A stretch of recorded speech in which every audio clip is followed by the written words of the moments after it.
All right, let's talk about leaders who let their feelings run away with them, okay? So one of the things that I have noticed is that leaders who are run by their feelings, they can only take their team so far. Okay, so I'm talking about from my own personal experience as well as from the hundreds of coaching clients that I've had the opportunity to work with. We really have to be aware of those feelings, right? So let me tell you a personal example, something that happened when I had my very first leadership position.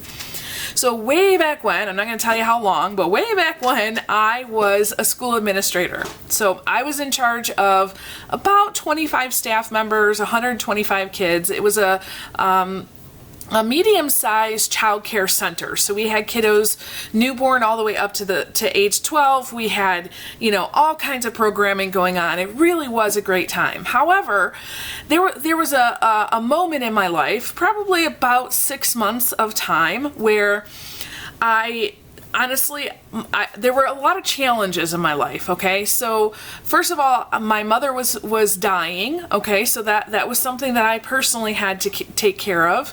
I had a 4-year-old, I had a 2-year-old, and I was also pregnant at the time. And I was trying to finish up my master's course, so that was a lot of work as well. So I was doing all of this, and quite frankly, for many months at a time, what would happen is I would get up about 3 o'clock in the morning, I would jump in my car, and I would head almost 2 hours down to where my mother was staying at the University of Michigan Hospital. I would stay with her for about an hour to 2 hours, depending on how long it took for the doctor to get there. At the time, my dad and my brother was still in school, so they couldn't always make that journey to go and talk to the doctor, so we needed somebody there. So I would do that, then I'd jump right back in my car and I'd drive 2 hours back home, and I would work a full day at work. Yes, I had a lot of people that were helping me, okay? I'm not saying I did this all on my own.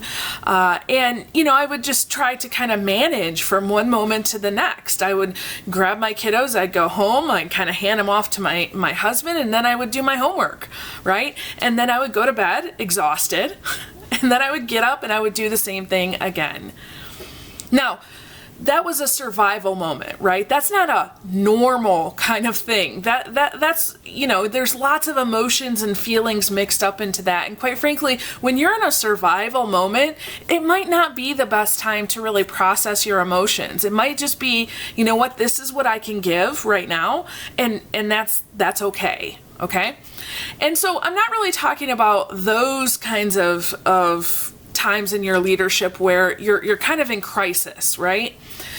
But I'm really talking about what I notice a lot, especially with new leaders or inexperienced leaders, or quite frankly, leaders who've been at it for a while and they've never understood, this concept that I'm going to share with you.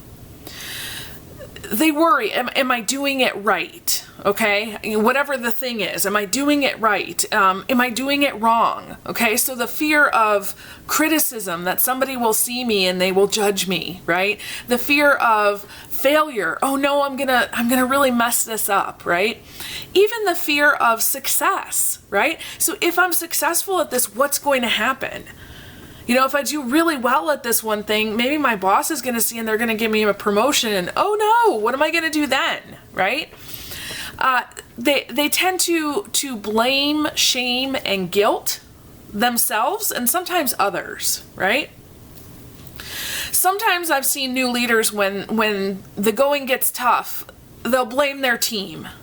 And let me tell you, that never works out for you, okay? Maybe in the moment it seems like it's going to help you. It'll take a little bit of the pressure off. But let me tell you this, if you ever blame your team for anything, even if it was their fault, it will not work out well for you, okay?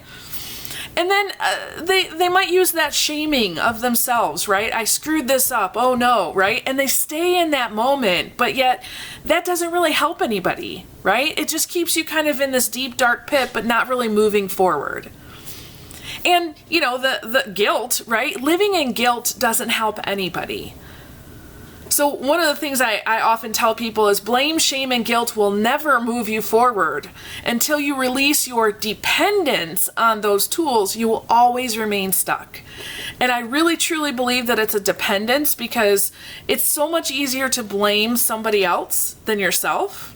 It's so much easier to, come into somebody's space and tell them what they're doing wrong versus looking at you and saying, how could I have done that better, right? It's so much easier to sit in your own guilt and say, you know what, it was horrible, I did it wrong, right? Instead of approaching the actual problem and solving that, okay? So what in the world is the fix? Well, Maxwell Maltz said that feeling follows imagery. I love that. It's so true. So whatever you are putting in your imagination, imagery, whatever you're thinking about is going to be what actually happens.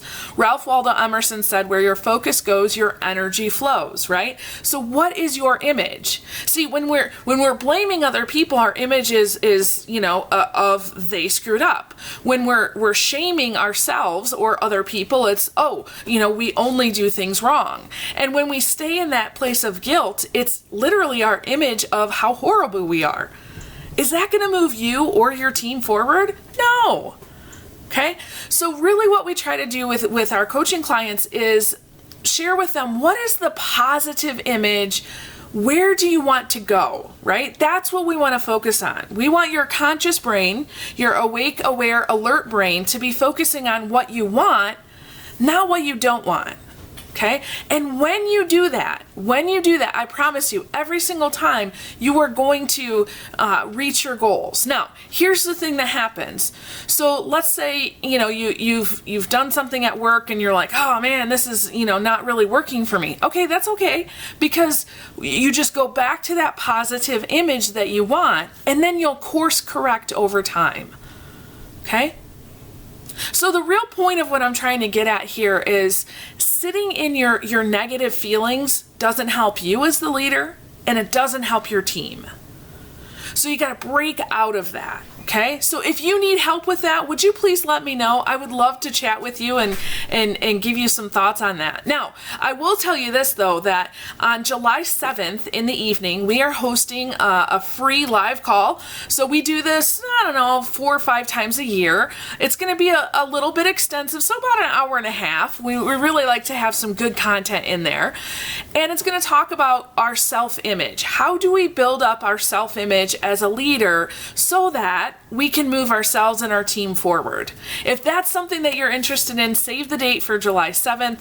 Yes, I'll have more announcements coming up in the future, but you'll definitely want to save that date, okay? And one of the things we're developing right now is we're working on the script, and the curriculum for that is really making sure that you can have access to an ebook that has some really great reflective activities, okay? So the call is going to be good because it's going to give you some good principles that can be your guidelines, kind of the why, right? And then the ebook is going to be really great because it'll give you those activities to really process through and figure some things out, okay? So save the date, and I can't wait to spend some more time with you. So with that, I release you into the wild. Go forth and prosper. Have an amazing day, and we'll catch you next time. All right, bye-bye.